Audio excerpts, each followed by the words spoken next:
Hello, hello, hello, hello, hello. How's it going, people? Welcome to the stream. Welcome.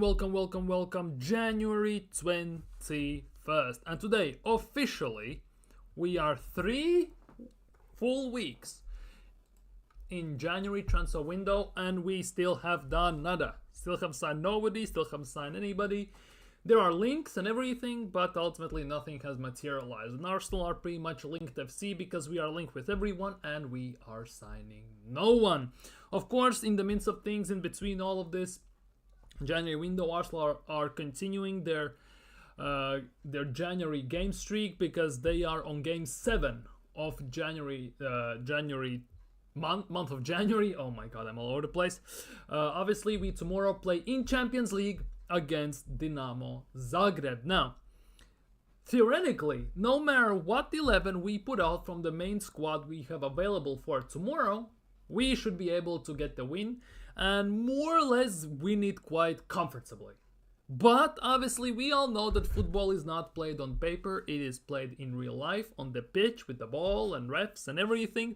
And things don't always go the way you plan because Dinamo Zagreb may not be the biggest name in the world, yet at the same time, you cannot count anyone out. You have to basically deal with anyone that comes up against you, and you can play what's only in front of you. So we'll see how this happens. They gave a bit of a scare in Champions League for some teams. They have done quite decently as well for Dinamo Zagreb levels. So that will be very, very interesting how that unfolds. There are some news on Arsenal's front in terms of injuries, coming back from injuries, some players.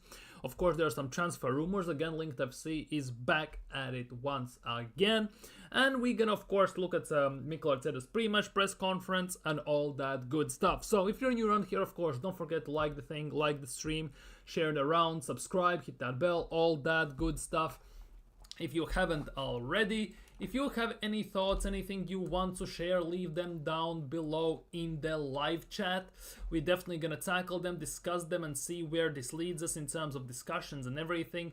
But yeah, ultimately, as I said, we are 21st in January. We haven't signed anyone, and it's looking more and more that we are not gonna sign anyone. At best, we are looking at a panic signing towards the end part of the transfer window. Yet when Mikel Arteta in interviews gets asked what is gonna happen, will we sign anyone, and how transfer window is gonna go, does he have anything up his sleeve, he just smiles sheepishly and with some mischievously, let's just put it that way, smiles, and we just go from there. We just YOLO it at the end of the day. So we'll see how that goes, how that develops. But yeah, there are some transfer rumors, so I think we gonna tackle them right now. Then we're gonna get into press conference, and of course, towards the end of the stream, we're gonna look at Dinamo Zagreb, and we're gonna try and predict the starting 11 given the situation we have going on at Arsenal at the moment. And we're kicking things off with something you don't want to see any day whatsoever as an Arsenal fan, basically.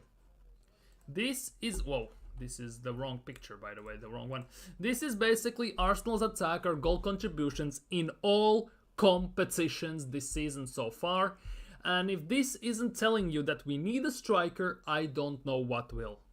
Because Bukayo Saka has been out for quite some time, and he's still going to be out for a few months, and he's still leading every single our goal scorer by a mile. This is our attacker contributions. Jesus, 7 goals, 2 assists. And let's not forget, 5 of those goals he has scored against Crystal Palace in span of 1 week with in 2 games. Besides that, if he doesn't hit those goals, obviously it kind of helped us because it got us over the line in Premier League, it got us over the line in the Cup, which at the moment is not going too well for Arsenal. If we don't count those, obviously we have to, but ultimately he would be 2 goals, 2 assists this season. Gabriel Martinelli has surpassed last season's goal tally because last season he had 6 goals, but ultimately 7 goals, 2 assists again for one of your main guys on the left wing who is getting 170 grand a week is not good enough. Then we turn to our creative spark, our Snotgard, Ghostagard, however you wanna call him, our captain, so-called captain. I don't think he should be a captain, but he's a captain. He has 1 goal and 5 assists in all competitions. And that 1 goal he has scored is a penalty. Genuinely, it is a penalty. And since coming back and everything, it's kind of nuts. In Premier League, he has 3 assists. When he was injured, every single top gunner were saying, "Oh, once he comes back, you will see the best of Arsenal. We will be free flowing in the attack, and we will be flying." Odegaard has come back, and he is ghosting pretty much every single game, more or less, in terms of output. Genuinely, kid you not. Because let's be real, 5 assists in all competitions for a creative midfielder is nowhere good enough, to say the least. Big up BBK Sports, big up my guy. We need to make Gabriel our captain, and this is facts, to say the least. Because for me, Gabriel doesn't mind doing the dirty work on defense. He gets overlooked because Saliba is next to him, and he is more Rolls Royce, as many Arsenal fans, including myself, when he's on form, likes to call him. He's a Rolls Royce type of defender when he's on his game 100%, and that's why Gabriel gets overlooked. There usually is one that's the beauty, which is Saliba, and the one that does the dirty work, which is Gabriel, and that many times just goes unnoticed, in my opinion. And that's a massive shame, because you could put in an argument that Gabriel arguably is, at the moment, on form, better of the defenders of the two we have. Ultimately, we have both, so we cannot complain. Let's just put it that way. But the biggest thing is, from what I understand, Gabriel's English isn't too good, so maybe that's why he isn't the captain. But ultimately, the way he leads on the pitch, the way he plays, the way he presents himself on the pitch, in my opinion, he should be the captain. I'm not gonna lie. Big up Nathan, big up my guy. And of course, then there's Donkey Havertz, who has 13 goals, 3 assists in all competitions for Arsenal. And he could be on about 22 goals and about 7 assists if we could finish our dinner in front of the net. Let's not forget about that, but it is what it is. And then, of course, there's Leandro Trossard. 5 goals, 5 assists from a guy you don't expect to be the main guy, but he's playing one of the main roles for Arsenal on some level. And that should not be the case. Should not be the case. So yeah, it is what it is, I guess, at the end of the day. But this is Arsenal's attackers' form this season in all competitions, and it's not looking too good. Because let's be real, Bukayo Saka has been out for quite some time, and he's still gonna be out for quite some time. And he is still by a mile the guy who has produced most points for Arsenal on the board and gotten us over the line. I saw Zagreb have new coach. It will be his first game. Yes, Dinamo Zagreb have appointed new head coach, Fabio Cannavaro. In my opinion, I think he, if I'm not mistaken, the only defender who has ever gotten Ballon d'Or. He is the new head coach of Dinamo Zagreb. They changed the coach. It's going to be his first game in charge.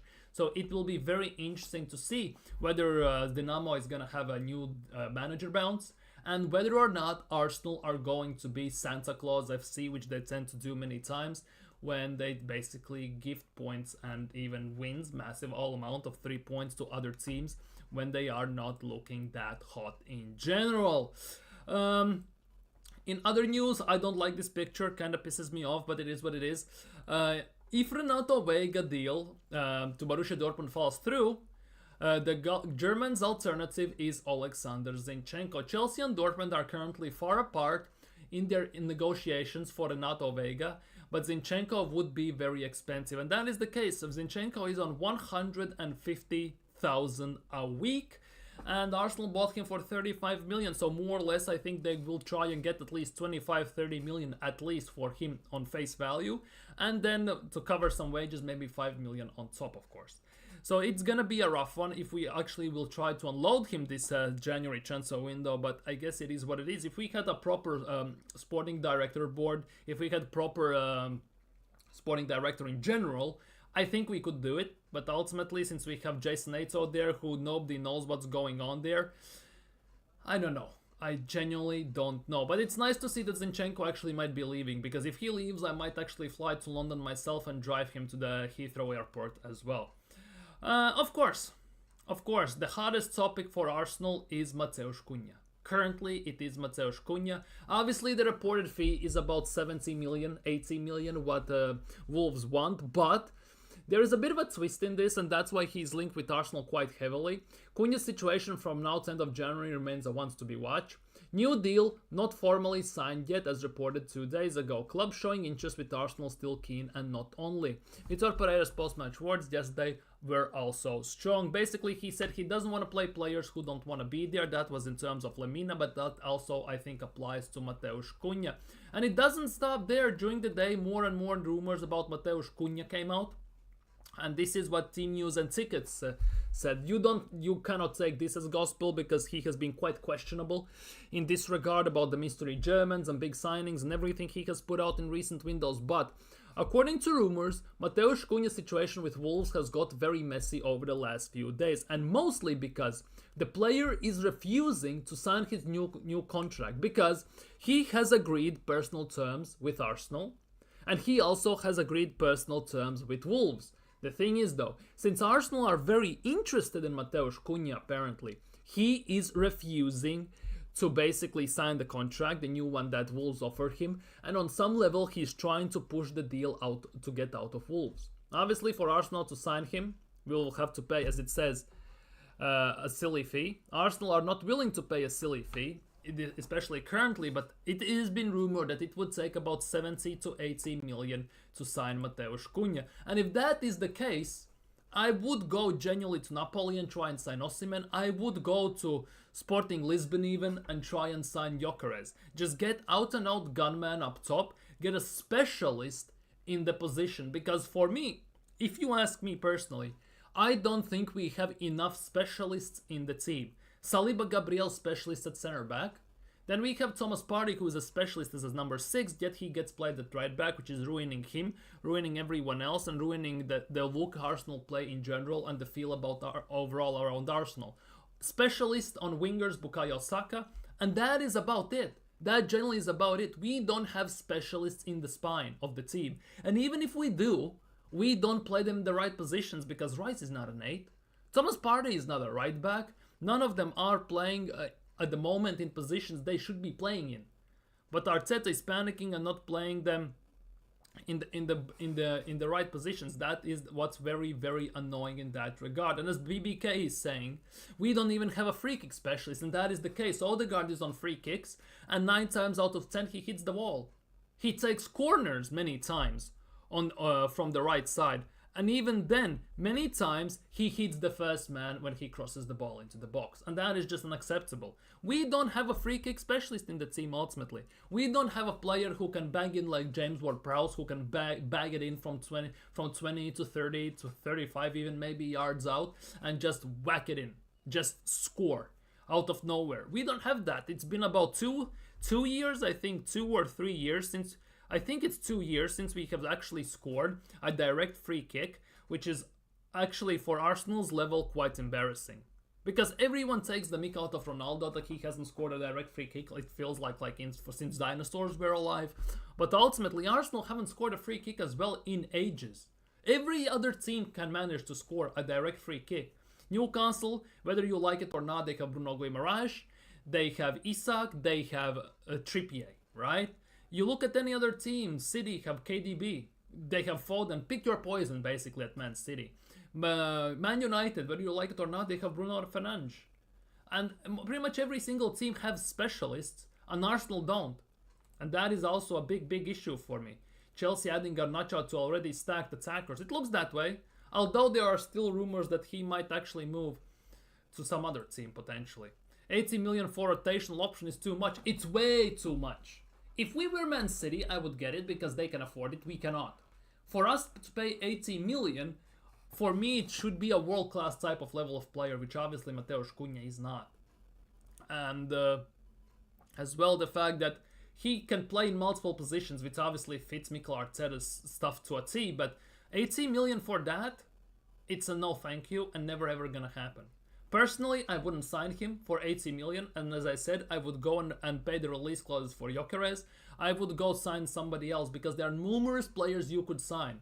You can sign a striker, you can sign wingers, you can sign anyone who wants. For 80 million, you can actually sign Nico Williams if you are on fire so for him, as reports are saying that Mikel Arteta is burning with flames on fire for him at least. It's kind of wild. Cunha doesn't make sense if we will get Zubimendi, Naipen, Molera, etc. and Skelly also to play midfield. I don't know even if Skelly is going to play midfield. I think he's going to be a left back for quite some time. I think he's going to stay at left back until Mikel Arteta leaves. I kind of get the feeling that Skelly is gonna be a left back in the team until Arteta leaves, or he signs a proper left back, which is kind of weird to say because we have spent about 160 on left backs alone and we still haven't fixed that position. Moleira, I don't want to see near Arsenal. He is very good with some good tech, but ultimately it's not it. It's not it. Naipan is for the under 20 teams for Premier League 2 games and everything for under 21, so we'll see how that goes. Zubimendi is also not confirmed, so it's all up in the air. It's half a year in the making. You know how many things can happen in half a year. There's nothing fully confirmed as well. So none of these signings actually have been fully confirmed. And it's kind of wild. It's kind of wild that a club of such stature as Arsenal, who are making money basically hand over fist, if that makes sense, cannot afford the simplest of things. By the time we're gonna fix, for example, our forward position, we're gonna need to fix midfielders. We already need to fix midfielders. Then we will need to fix defense when we fix that, because Saliba and Gabriel will leave. And it's gonna be over and over and over again. We pretty much currently need a rebuild whilst being still allegedly in the rebuild. And people are saying, wow, if you suck Arteta, we have to start the rebuild once again. We don't. We genuinely don't. Our team has actually some proper players. If you play them in the right positions with the right tactics and system, they actually work to a T. They would be fantastic. It's just the fact that Mikel Arteta is very stubborn and very, I don't know, he wants to prove everyone right, that he's the one, he's the main man. He wants to prove that, and he's just not it. Let's be real. He doesn't have the cachet to do these things, basically. He's not Pep. He's not Ancelotti. He's not Inzaghi, that everyone will take him for full. Everyone thinks he's a lunatic. And let's be real, many ones think that way. And let's not be honest to ourselves as well. Many opposing team fans want Mikel Arteta to stay, because it's pretty much evident for them that he's never gonna win anything. He has had multiple chances to win something, and ultimately he has won nothing. And after this season, when we inevitably win nothing once again, it's gonna be Peakums. Because out of 22, 23 available trophies in 5.5 years, he will have won one. He will have only one trophy to his name after 800 million spent.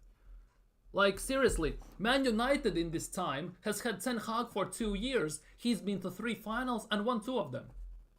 Like, seriously, no other team would keep such manager as Mikel Arteta plus give him 800 million. United would have sacked him at least 2 times. City would have sacked him in the first half month, given the circumstances. Chelsea would have sacked him instantly. Spurs even would have sacked him. Let's be real, let's not even mention Bayern Munich, Barcelona, Real Madrid and teams like that. They would sack him also very, very quickly as soon as the performances dip like this. They won't sit and think, oh, let's give him time, let's be patient. Those clubs want to win, and they want to win now. And ultimately, it looks like Arsenal are very complacent. They don't want to win now. Yet Mikel Arteta comes out and says, we have very hungry ownership. They're the best ownership I've ever worked under. Oh, you haven't worked at Man City? You want to tell me that Man City's ownership is better than Arsenal's? It's pure online. I'm not gonna lie, it's pure on lies. Cunha is a second striker. Playing him anywhere else is not good enough. That's the thing. If we played with a false 9, if that makes sense, Cunha works in a Firmino type of role. He would work to a T there. But Arsenal don't play that way. We won't play to his strengths. Barcelona already losing to Barcelona losing to Benfica. Who scored for Benfica? Pavlidis scored. Interesting. Very interesting. Very interesting. And big up Nathalie. Big up, big up, big up. Thank you for dropping by. Good evening. But yeah, Mateusz Cunha, 80 million for me is just not it. In other news, we spoke about this. Look at this. Look at this. Yesterday we talked about that West Ham offered 57 million for Duran, and obviously Aston Villa rejected it. Now, it's not about the fact that Aston Villa rejected it. It's just the fact that West Ham showed more ambition than Arsenal in this transfer window already. They have issues with strikers, Fulkrug injured, Tonio is just getting old and just not cutting it. So they're looking for a striker, and they were looking at John Duran. Arsenal, meanwhile, they need striker like pretty much every single person needs war in Sahara Desert, but Arsenal are doing nothing. And now, when Thomas Frank allegedly said that Visa and Buemo are not for sale. So what does Nottingham Forest do? They come out and they submit an offer for Visa. for 22 million. Obviously, it's been rejected, of course. It will not be accepted, but ultimately, again, Nottingham Forest are showing again up Arsenal because Thomas Frank said they are not available. That means that we cannot sign them. No, we can sign them. It just takes a proper offer to sign them. And let's be real, we will have to pay over the odds no matter how much we want to pay, unless it's the release clauses. But Nottingham Forest are actually doing it. They don't care that Thomas Frank and Brentford have said he's not for sale. They gonna offer them money and see what they say. Because yes, they can say they're not for sale, but let's be real. If you come in offer for about 45 million for Visa, yes, I know it's a very high estimate, but for example, right? They are not gonna reject it because for 45 million, knowing Brentford, their ownership and their scouting department, they will find another gem that this season he may not have as much impact, but next season he again will be one of the top strikers in the league. 100%. Let's not kid ourselves. They have everything set in place. They have everything set in goddamn place. While Arsenal basically are just sitting there, twiddling their thumbs with 2 weeks left in the window and no proper links to anyone being signed just yet. And that's what's really, really annoying in this regard. We have only 2 weeks left in this transfer window. We have even less than that. January ends in 10 days. We have less than 2 weeks to sign someone. And we haven't heard a peep about anyone.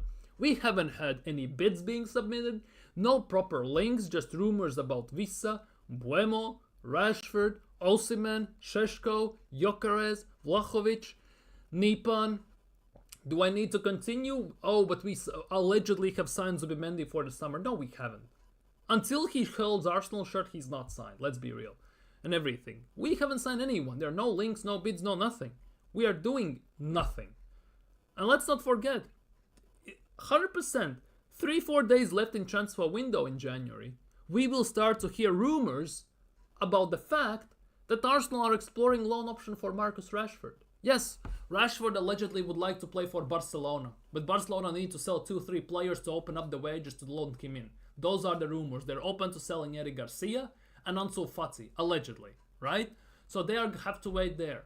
Borussia Dortmund are not gonna pay that. Monaco are not interested, as it was reported previously. So ultimately it leaves only Arsenal as a viable option if push comes to shove, if shit hits the fan in the last few days of the transfer window. And that is a very scary thought if you come to actually think of it. Yeah, Osimhen, it's not happening. There was a guy, a Napoli fan, I think, in my comments after a few streams ago. He commented that it's not happening. It's not happening. Yes, there are clauses that they can be recalled and everything, and then he can get sold if the right price is paid or the release clauses are paid. But ultimately, it looks like Osimhen doesn't even want to leave Galatasaray from a loan thing. He wants to stay there, and then he's gonna come back next summer and see what happens. Ultimately, it's only time will tell, of course. But on a side note, Galatasaray today, we're winning 3-1 against Dinamo Kiev. Dinamo Kiev subbed on 35-year-old Yarmolenko. Remember Yarmolenko, the right mid for West Ham, about 4 or 5 years ago, right? He came on, 35 years old, he bagged 2 goals, and they drew 3-3. And it was at Turkey, it was at Galatasaray. They played at home. That's how mad it was. Anyhow, according to David Ornstein, and it's been confirmed, that Gabriel Jesus has turned his ACL and he is gonna miss 9 months of football. He's out for 9 months, and that is the big issue. Before Jesus' injury, most at Arsenal considered a new arrival unlikely, which means, and this is very telling about Arsenal, with Saka's injury, with Nwaneri projected to be back towards the end part of January as he's right now, we're gonna get to it in a second, and with Jesus not being injured, it just showed the ambition of the club. We had no intent whatsoever to sign a forward at all. But now, when Jesus is out for 9 months, Saka is injured, we are struggling in the attack, Havertz is missing empty net chances pretty much, we cannot score on consistent basis, Raheem Shillings, I don't know what he's doing here, and everything, our attack is struggling like no tomorrow, we should be linked with about 5-6 attackers alone, and we should have our pick of the crop. We should have the best picks available, yet we don't. We are not even linked properly with anyone, and that just shows how much ambition this club has in terms of winning the league, winning games alone, or doing anything whatsoever. Anyways, swiftly moving on. Again, according to the Athletic on Benjamin Šeško, he will be extremely difficult to move to Arsenal in January. Leipzig would want a significant higher fee, and Šeško was planning on finishing the season in Germany. So that definitely is not happening. Same goes for Alexander Isak, by the way. Same goes for Isak. Due to their interest in the likes of Benjamin Šeško and Alexander Isak, Arsenal could sign a player on loan this month and then sign a striker in the summer for cheaper fee. Always looking for the cheaper solutions. Always looking for cheap solutions. And that's what Arsenal are doing. We couldn't have gotten 80 million Mudryk, which we dodged the bullet there, but we got the Trossard for 25 million. We couldn't have gotten Kante when Emery was here. When Wenger was here. But we got Lucas Torreira. And it's always the same, always everything. Ring around the rosy and find a cheaper fee. How long it will take for this board, this ownership, and the manager to realize that if you want to win, if you want to achieve greatness, success, major honors, and everything that comes with that, you have to pay top dollar to get the top players. You just have to. It's a must these days. There's no chance on signing Isak on a bargain fee for 25 million. He moved from Sociedad to Newcastle for 70 million. And Arsenal that summer decided not to sign him because he was deemed too expensive for his value, what he can provide. Instead, Arsenal decided to extend Eddie Nketiah's contract for 100 grand, to sign Gabriel Jesus and everything that comes with that. They decided to do that in the summer before and in that summer. And now look, Arsenal in for Isak all of a sudden. But guess what? We will have to pay double the amount, from 70 million to 140. How is this making any sense? Why this club just doesn't recognize that you need to spend top money for top players? And the sad part is, ultimately, when we look at things and how Mikel Arteta is managing this club, to some extent, it doesn't matter who we sign unless Mikel Arteta is using them properly. Because we can sign Mbappe, Kvaratskhelia, Barella, Haaland, anyone who you can imagine on this planet Earth. But unless Mikel Arteta uses them as they need to be used on the pitch, we're still not gonna win anything. Because the way Mikel Arteta treats Havertz, for example, if we had Mbappe would be holding bench and Havertz would be starting in front of him. The way we have Odegaard as a number 10, and we could sign someone else for like Brahim Diaz, like someone like that, right? Aleix Baena or something in those lines, right? They all would hold bench. Musiala would hold bench. Wirtz would hold bench instead of in front of Odegaard. Odegaard would start because that's who Mikel Arteta is. He has his favorites, he sticks by them, and there is no chance in hell he's ever gonna drop them. And that's the sad part. No matter what kind of stinker those players are dropping on the pitch, they never are coming off. Never ever.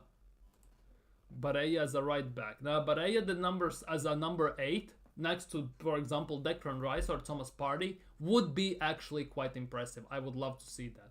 But obviously Arsenal are never gonna do this because, as I like to say, if it makes sense, Arsenal won't do it, unfortunately. Speaking of left backs, by the way, and everything, Lewis Skelly emergence could open up an opportunity for Kieran Tierney, Zinchenko and Kivior to leave Arsenal in January. 10 days left. I don't see it happening. Not gonna lie. Anyways, in other news, Calafiori and Nwaneri are both back in Arsenal's training this afternoon. Meanwhile, Ben White, Tomiyasu, William Saliba are all absent from the training today. day, which is quite annoying. Saliba is out for 2-3 weeks, so he's most likely gonna miss Newcastle and City games, unless Mikel Arteta rushes him back and is gonna risk him to get injured even more. So it's looking kind of pickums. And the worst part is we have a guy as a right back who plays at the last game at center back, who has pretty much recently come back from ACL injury, has been battling some muscle tightness, cramps and everything throughout the whole season because his body is not accustomed to this type of workload he's carrying. Would not be surprised if Timber would get injured very, very soon once again, and he could be out for a few weeks or months. Would not be surprised, because the workload that guy's carrying currently with Ben White out and everything, and Saliba being injured, it's not looking too good. It genuinely is not looking too good. Well, on brighter side of news, Arsenal are warming up in the training with Brazilian samba music. Brazilian samba music, guys. And Mikel Arteta is also joining in the warm-up. How is this what is this club doing? Arteta has another thing he can add to his pickpocketing, squeezing lemons and win the dogs and everything and all that stuff. What they are doing on what they're gonna listen, they're listening to samba on corners. They're gonna do ring around the rosy on the corners or corner routines now, and to confuse the opponents. And then when the cross comes in, they're gonna rush to their places or what? It's like watching Ted Lasso, pretty much. If you have watched Ted Lasso, you know what I'm talking about these set piece routines and everything. It's actually embarrassing. It's a joke thing. It genuinely is a joke thing, to say the least. Hella embarrassing. Well, we spoke on Mateus Cunha. Leandro Trossard has spoken on Mikel Arteta and some of the things he has said and some of the things Arsenal are doing. And here it is. Leandro Trossard on music playing during Arsenal training. You just kind of get used to it, I guess. At the start, when I joined, it was a bit weird for me. And I totally get that. You are a serious footballer. You want to play. You want to achieve greatness. You want to leave a legacy behind. You come into training and you hear Baby Shark playing on the ground, in the training ground. Or Crazy Frog or something like that. Like, which club operates like this? Like, seriously, which club operates on such a level like Arsenal are doing right now? It's actually quite embarrassing, to say the least. And it doesn't stop there. Leandro Trossard hits back at Mikel Arteta's comments on him being a moaner. Apparently Trossard is moaning. I wouldn't use moan if he wants to use that. I'm just a winner. Tell him, Leandro. If a decision goes against me and I think it's unfair, I take it really personally. And I totally get that. He wants to win. He wants to be a winner. He wants the success. He wants the trophies to his name. Meanwhile, Mikel Arteta calls him a moaner, destroys him. When he has a good set of form, instantly benches him. Happened last year before that. It's just, I don't know. This club is ass backwards. Genuinely, Arsenal is a club that has been built ass backwards. And I don't know if there's a way back, actually. I generally don't know if there is a proper way back for Arsenal to get back into proper things, proper rhythm, and we could get actually a proper Arsenal back. I generally have no idea. It's actually kind of sad if you come to think of it. But anyhow, what's happening in Champions League? PSV winning 2-0, Stuttgart 1-0, Dortmund winning against Bologna 1-0, Benfica winning 2-1. Yo, 3 goals. Pavlidis scored again, and Lewandowski scored a penalty. Kinda nuts. Monaco beat Aston Villa, by the way. What are they for Premier League? And Atalanta destroyed Sturm Graz 5-0. Anyways, let's look at some waffle settings. Every word from Mikel Arteta's pre-Dinamo Zagreb press conference. Let's see what he had to say before the game in Champions League, where we return after a mini break in general. On Calafiori and Nwaneri being back in training, it's very positive news. We've missed them for a few weeks and they return today for training, so they'll be available for the game. So that means for Dinamo Zagreb, both of them are available and they could get some minutes. On William Saliba, he is evolving well. Oh my god, he's a Pokemon. Oh my goodness gracious. The last few days he was feeling much better already, but this game comes a little bit too early for him. So again, he says that he's getting better, but how better is he getting? Because I still remember a year and a half ago, when Mikel Arteta said, "Oh, Tomiyasu is gonna be out for a few weeks." 2 weeks pass, and then all of a sudden Tomiyasu is out for 2 months, out of nowhere. The few weeks turned into a few months at the end of the day. On the players training to music, I don't get it. This is something that we've done for many years now, and it's part of training. We use music as another element of our training sessions to build the energy and change certain purposes that we want in the training session. And I think the players enjoy it. Now, remember this. Change certain purposes that we want in training sessions. And I think players enjoy it. Now, let's backtrack to Leandro Trossard's statements. On music playing during training, Leandro Trossard, you just kind of get used to it, I guess. At the start, when I joined, it was a bit weird to me. And it doesn't stop there. He said that to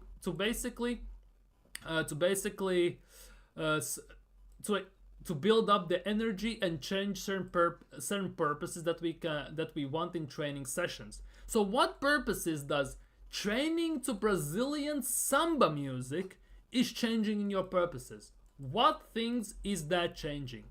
Can anyone explain me what things is that changing in the training? You listen to samba music. What kind of changes does that make to the team?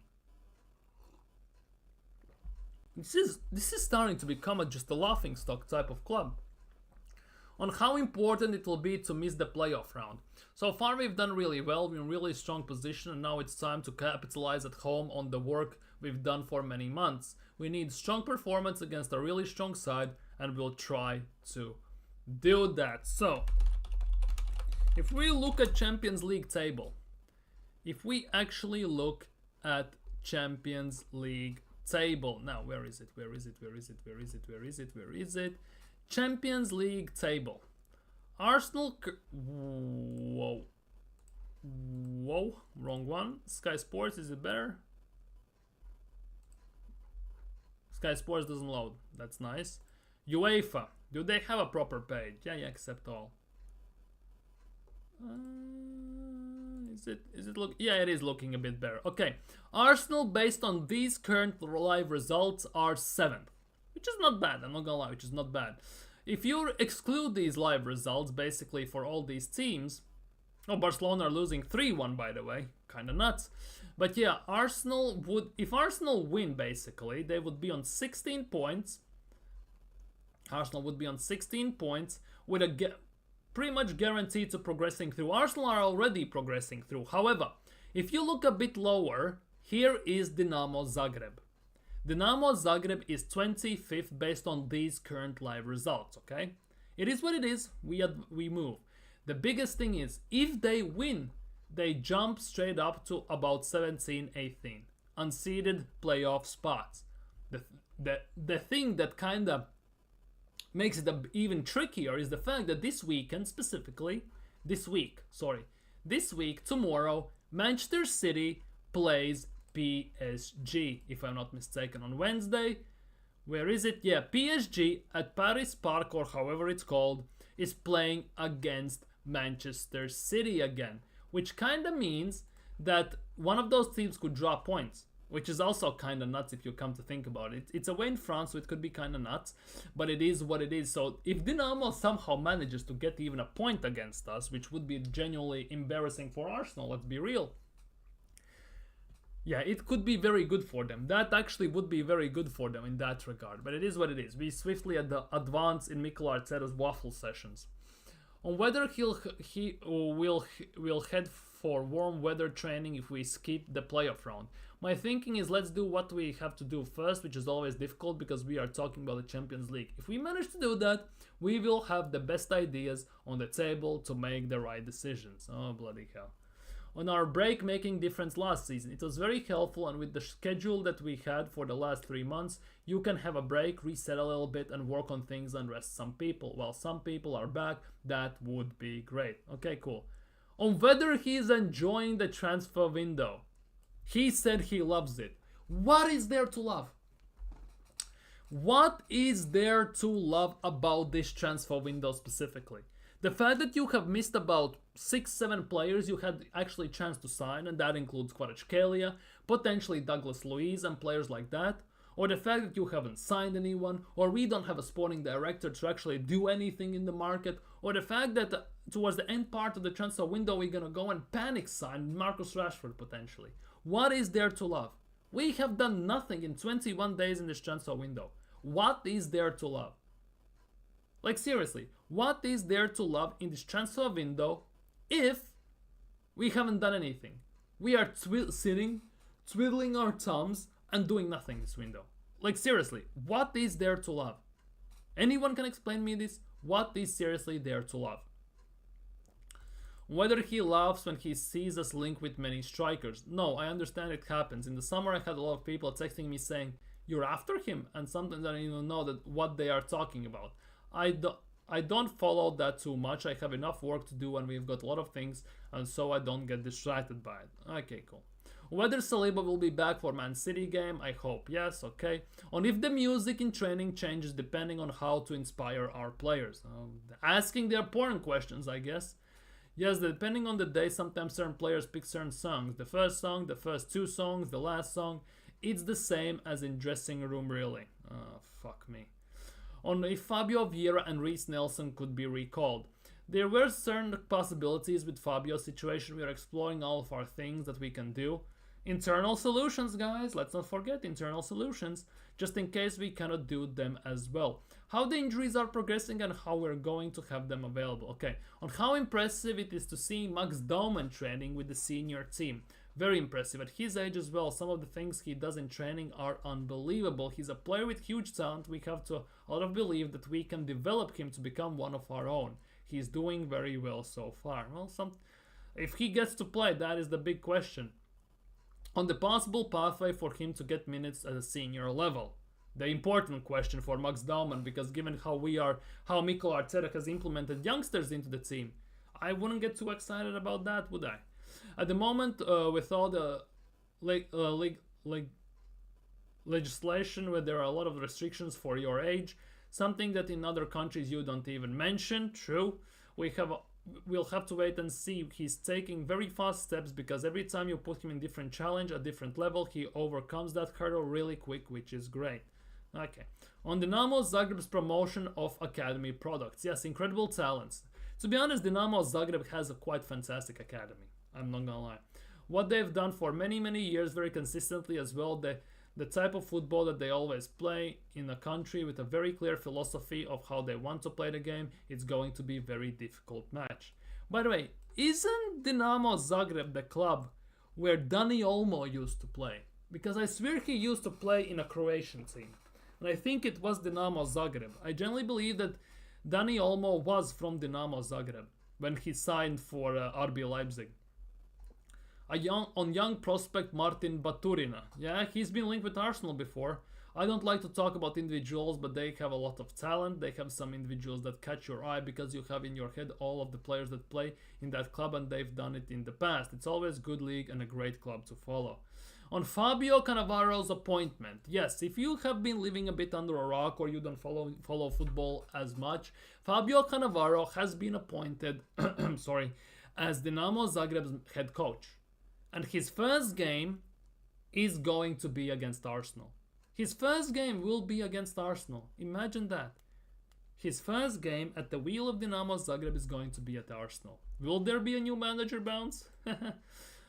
That's the context of the game a little bit. A new coach, the fact that they haven't played competitive match for a month. Yes, they haven't. They haven't because in winters in Croatia it's a bit different, of course. The snow, cold and everything. We know the friendly games they've played and we watch them just to try to get their ideas, more principles and systems and formations because Fabio's played different formations when it was in China to Italy and now as well. To actually understand that they are going to do, and the idea behind is to adapt to that tomorrow. Whether he knows Eduardo da Silva from his playing days. Not really, we didn't play together. Okay, cool. On if Saka will be back in March or before then. Oh, another somewhat important question. No, that's not going to change. It's within the process and another process. Saka is in a process. and the time that we had. That phase has gone now. Another phase. No, I have. He's doing really well. He's feeling better day by day, but we have to respect the healing process.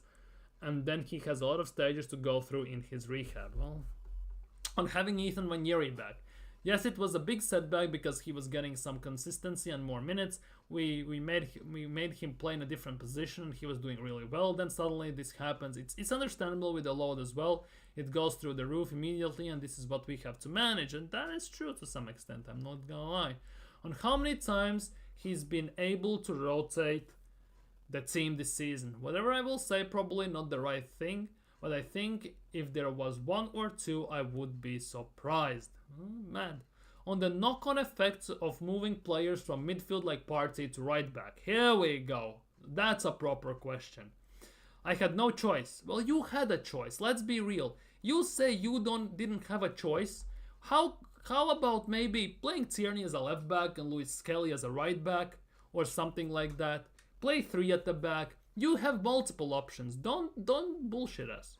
I didn't have another right fullback, just Jurien Simba, nobody else who plays with when Jurien isn't available for his load is too high. The other day was the first time he moved Jurien to the center back, but in relation to the way we have to play, we cannot have a right-footed player defending a right winger. Why not?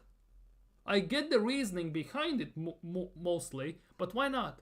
Why cannot you have a right-footed player defending a right winger? This stuff when you need a left-footed player on the left, right-footed player on the right, I get the reasoning behind this, but it's hella overrated as well. If you can defend, you can defend. It doesn't matter. But if you start to nitpick these things, you will be never satisfied with your defense. And it kind of shows with Mikel Arteta how he's making the defensive signings and everything.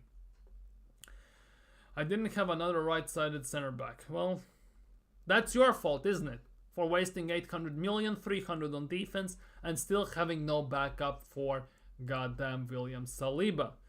Anyhow, let's move a bit forward. Benfica winning 3-1. Pavlidis on a hat-trick. Pavlidis has scored a hat-trick against Barcelona. Dortmund still 1-0 against Bologna. Guirassy scored a penalty. Quite a few penalties these days in Champions League today. PSV 2-0 against Crvena Zvezda. Luke de Jong has scored 2 goals from Verman. Assists. Liverpool 1-0 against Lille, of course. Mohamed Salah, who else, has scored. And 2-0 Stuttgart versus Slovan Bratislava. Leveling has scored 2 goals as well. Quite interesting games today in Champions League, I'm not gonna lie. Quite interesting games. Anyways, Arsenal's Champions League schedule. Now, if you don't know yet, Arsenal have played quite a few games in Champions League. We are currently sitting in top 8 and everything. We have played 6 out of the 8 necessary games in the league format, and currently we have to play tomorrow against Dinamo Zagreb. In a week, on Wednesday, January 29th, 8 p.m. UK time, we are going to play, of course, against Girona away, which will be very interesting to see how that develops. But game against Dinamo Zagreb will be very interesting because this is the live table currently based on the games that are being played. Despite the results, Arsenal are still in top 8. And if the game finishes like this and Arsenal tomorrow, for let's just say win, they're gonna go up into the 3rd spot, which would be quite fantastic, which pretty much could guarantee Arsenal finishing in the top 8, obviously. But the big thing is, the Dinamo Zagreb currently are sitting 25th, as we discussed already previously. They are sandwiched between Man City and PSG, a game that is happening tomorrow at the same time as Arsenal playing as well, of course. Let's be real with that. And that could be quite some game. Now, about Dinamo Zagreb in Champions League, right? They have actually done pretty damn good. Let's be real. Obviously, they're playing a lot of friendlies because Croatian League is not playing, but they lost 3-0 to Dortmund. They drew 0-0 against the Celtic, obviously, but as well at the same time, in Champions League they beat Salzburg 2-0. Let's not forget about that. They drew against Monaco, which was massive for them, and obviously they lost to Bayern Munich 9-2.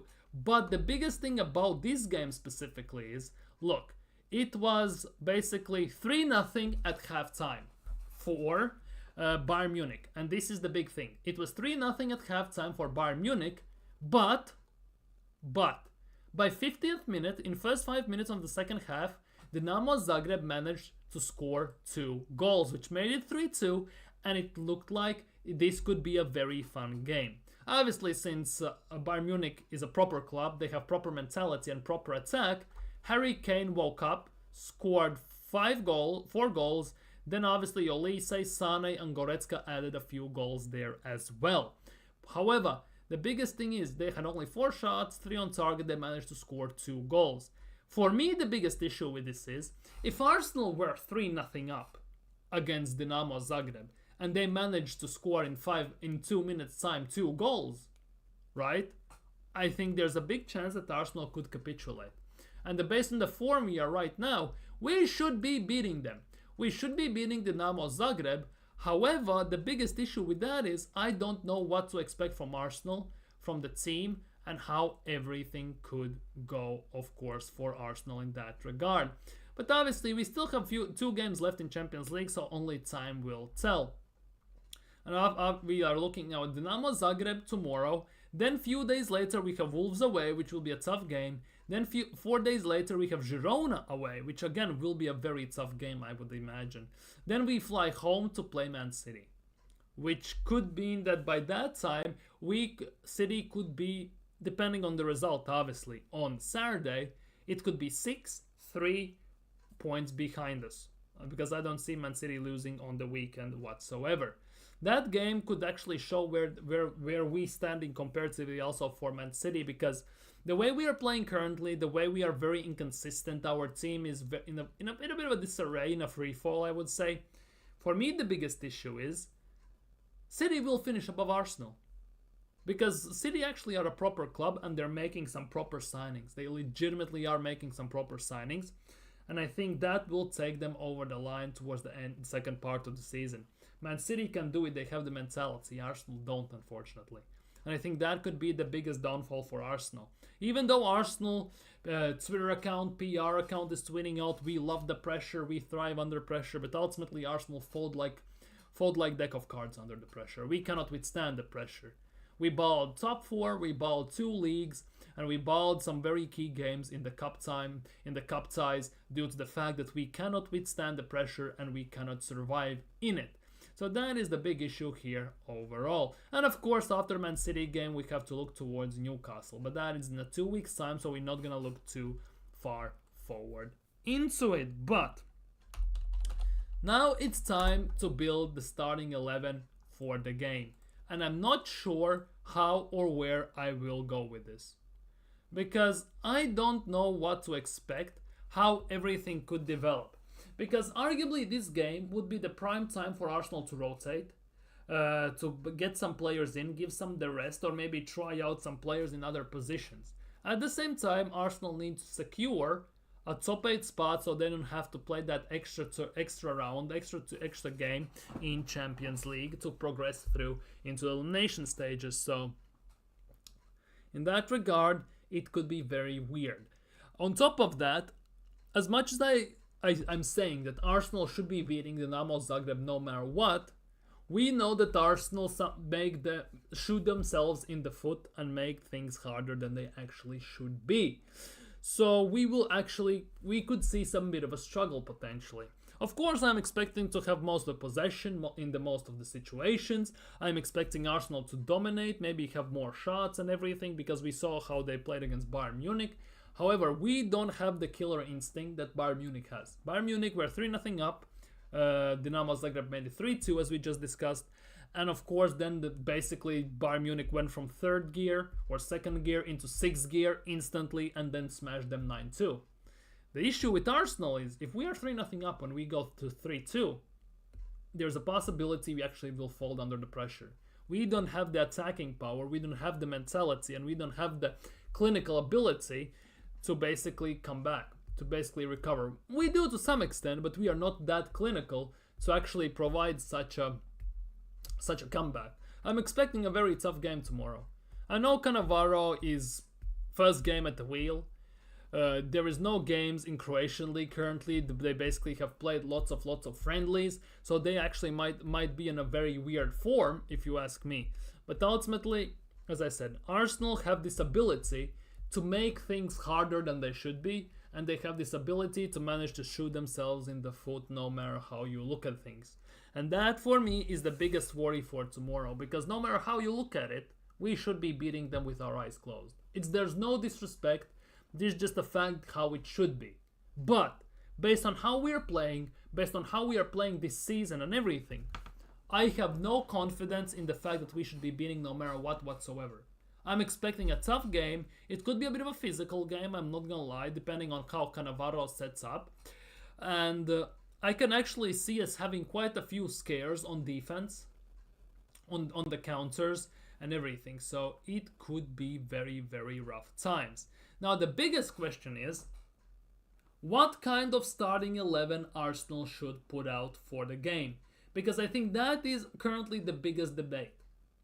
And there are debates on quite a few positions, if you ask me. Especially with the news that, I'm very sorry, Nwaneri is back, Calafiori is back. It again raises more questions than gives answers. And it's a tough one. It's a tough one to decide. It's a tough one to predict. And I don't know where we could go from here. So, the first question, who do we play in goal? Do we play Raya in goal or do we play Neto in goal? Because there is currently, based on that we are playing Dinamo Zagreb, they will have chances. At least one or two, because Arsenal are not that solid defensively.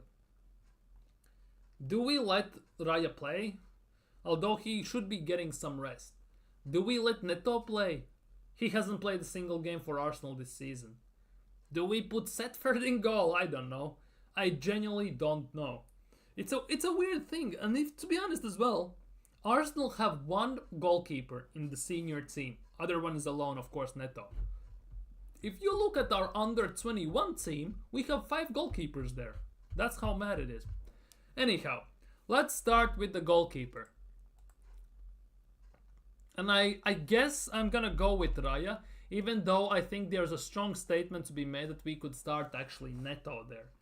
Because he should do the job no matter what. He should be good enough for at least one game. What was the reason to loan him in if you are not gonna play him at all when he is at Arsenal on loan? That for me is the biggest question, if you ask me. Now, the questions for left back, I would play Kieran Tierney. I'm not gonna lie, I would play Kieran Tierney. For center backs, you have to put one senior center back in there. So I'm putting Gabriel in. And for the other spot, I'm putting Kivior in. For left back, I guess Mikel Arteta is gonna do it, isn't he? Mikel Arteta is gonna put Partey as a right back. Because he just said in an interview that he doesn't have any right backs.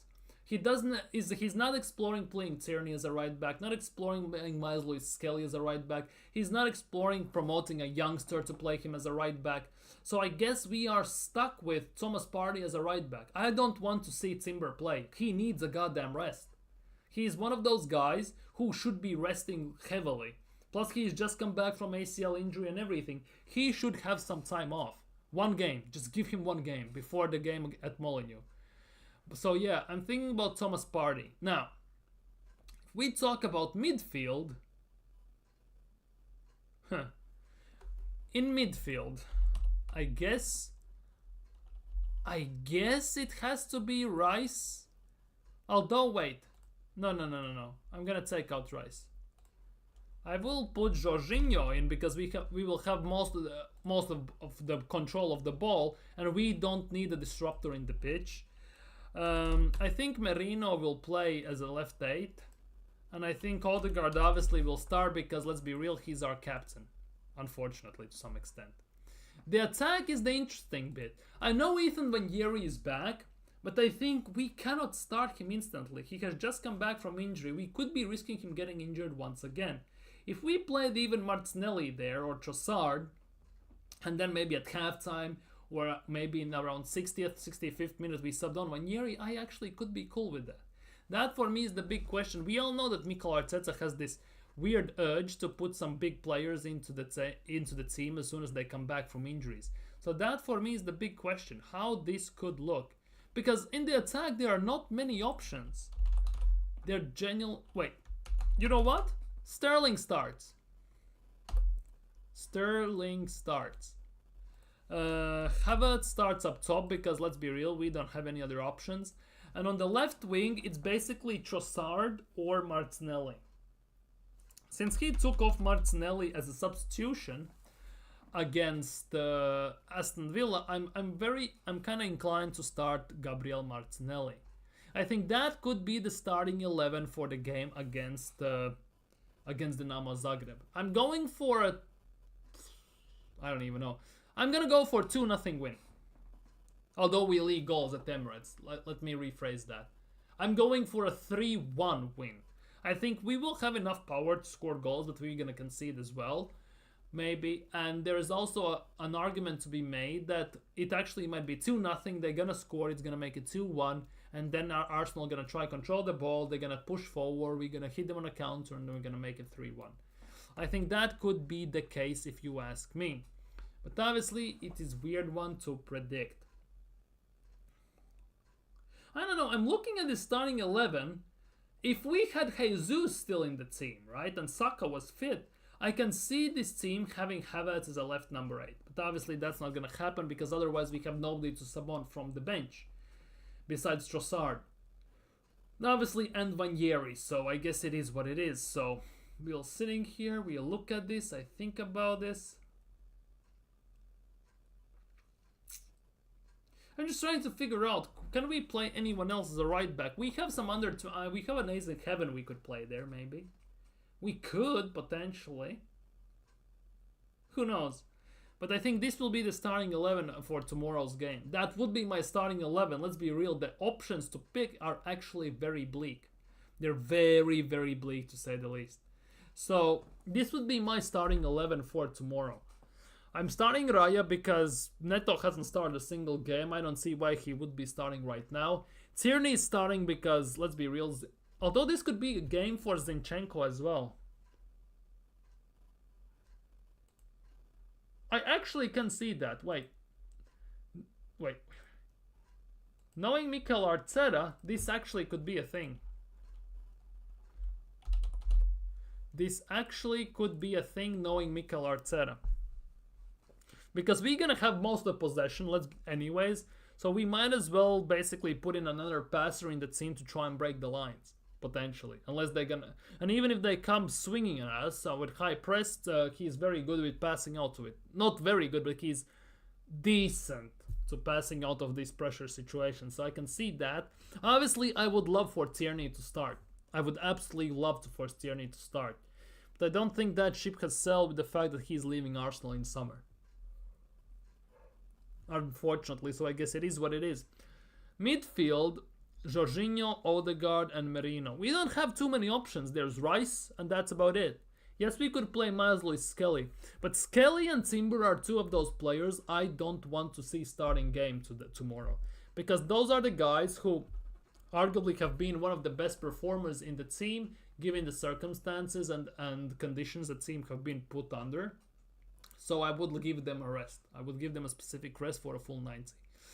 So that would be, and the attack, basically, there's not many options. I would maybe start Nwaneri if I was, fully certain that he won't get injured once again. But I'm not starting him purely due to the fact that he has just come back from injury. Purely due to that fact.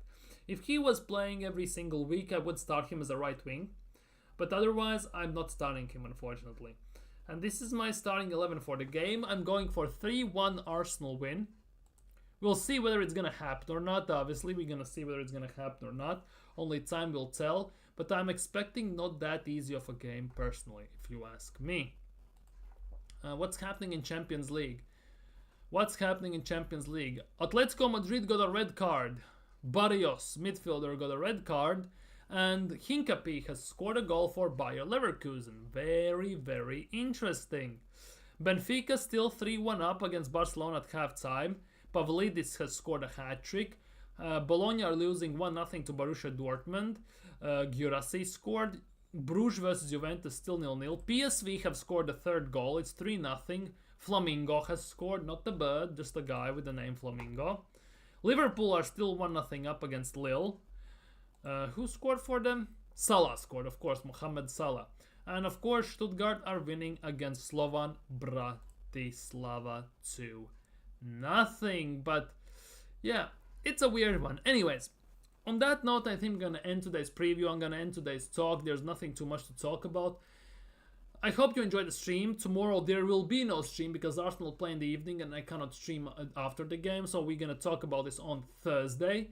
Tomorrow is a bit of a time off for me, I guess, in that regard. I cannot do watch-alongs, unfortunately, so it is what it is. Maybe I could post a video. I'm still thinking about it. I actually might. Only time will tell.